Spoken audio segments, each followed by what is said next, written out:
సంపన్న వర్గాల ఆశాజ్యోతి మన అన్న బీవీ పాటిల్ అన్న గారు మరికొద్ది క్షణాల్లో ఇక్కడికి రావడం జరుగుతూ ఉంది. అందుకనే మనకు కేటాయించబడిన సీట్లలో వెనకాల సీట్లు ఉన్నాయన్న, దయచేసి అక్కడ కూర్చోవలసిందిగా కోరుతున్నాను. మనలకు అన్నలకి అందరికి కూడా ధన్యవాదాలు. సార్ ఎల్లారెడ్డి సార్ గారు కొద్దిసేపు పైకి ఉండండి. సంకల్ప పేషెంట్స్ అంతా ఫుడ్ వ్యవస్థ కాడికి పోవాలి. హలో అయిన వాళ్ళు దిగేయాలా? కిషన్ రెడ్డి గారి నాయకత్వం, బీబీ పటేల్ గారి నాయకత్వం, ఎండ లక్ష్మీనారాయణ గారి నాయకత్వం. జై శ్రీరామ్. దయచేసి కుర్చీలు తీసుకొని కూర్చోవాలా అందరూ కూడా. Zaheerabad parliament co convener Jaganmohan Reddy గారు, అదేవిధంగా బీజేపీ కామారెడ్డి జిల్లా ప్రధాన కార్యదర్శి రామన్న గారు వేదికపై పనిచేస్తా ఉన్నారు. బీజేపీ సీనియర్ నాయకులు స్టేట్ కోఆర్డినేటర్ డాక్టర్ శివప్ప గారు వేదికపైకి రాగలరు. ఉండి ఆయన అందరికీ కూడా అందుబాటులో ఉండి చిన్న నాయకుడు ఫోన్ చేసినా కూడా ఫోన్ లేపి ఏమని మాట్లాడే వ్యక్తి. గతంలో కూడా వాళ్ళ ఇంట్లో కార్యక్రమం జరిగితే బైసాపు నేను వెళ్ళినప్పుడు కూడా కలిసాము. తర్వాత కూడా అప్పుడు నేను నెంబర్ తీసుకుని గత 3 సంవత్సరాలుగా ఫోన్ చేస్తే దొరబాబు గారు ఏం చేస్తారని అడుగుతారు.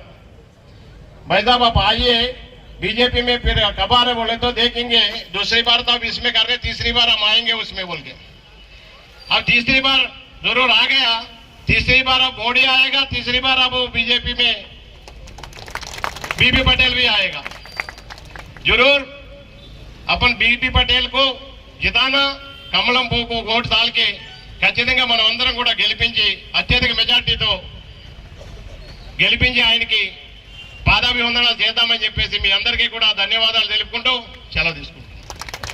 కూడా అదృష్టంగా మీ ఆశీస్సులతో 78లో ఎమ్మెల్యే అయిన నా ఎమ్మడి రాజశేఖర రెడ్డి, చంద్రబాబు నాయుడు, వెంకయ్య నాయుడు అప్పుడు ఎమ్మెల్యేలు. మరి రాజకీయంగా అన్నీ చూస్తూ వచ్చాను. 45 ఏళ్ళు పార్టీ వదలలే చూసారు మీరు. కానీ అప్పుడు కూడా మరి ప్రధానమంత్రి అయ్యాడు బీజేపీలో. ఆయనకు లక్షణాలు ఎలాంటివి ఉండే మీకు తెలుసు. మరి ఇప్పుడు కూడా మనకు ప్రధాని ముఖ్యమంత్రి 3 సార్లు అయిండు, రెండోసారి ప్రధాని ఉన్నారు. వాన ఆగ్తేనే ఉండే మీ కార్యకర్తల పుణ్యంతో అని దేవుణ్ణి ప్రార్థిస్తున్నా. మరి చూడండి ఎన్ని అబద్ధం మాట్లాడారు కాంగ్రెస్ వాళ్ళు. నేను ఉన్నాను వరంగల్లో, రాహుల్ గాంధీ ఇట్లా ఉన్నాడు, నేను 2వ తోలో కూర్చున్నా.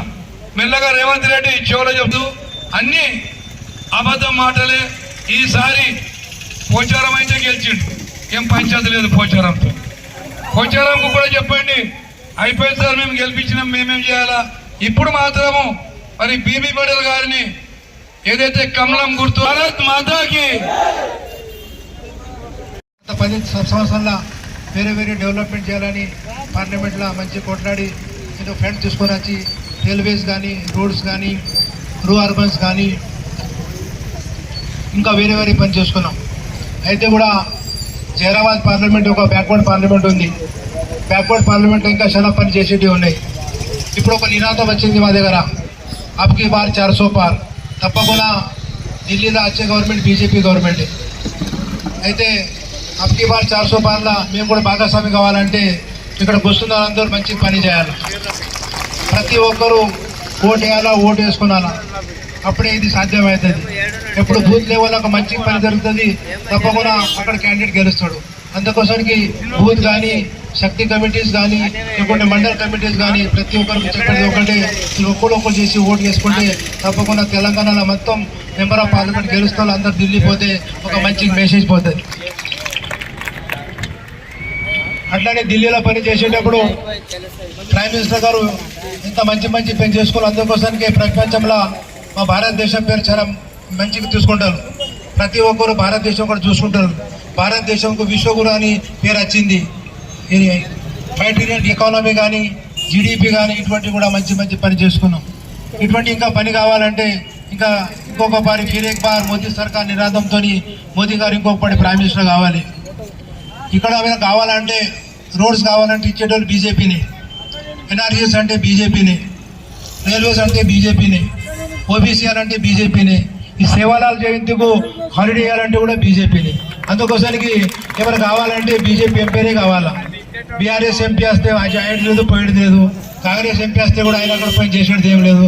అందుకోసానికి తప్పకుండా బీజేపీ గవర్నమెంట్ ఉంటేనే ఇంకా ఎక్కువ పని చేసుకోవచ్చు, ఇంకా డెవలప్మెంట్ కూడా చేసుకోవచ్చు.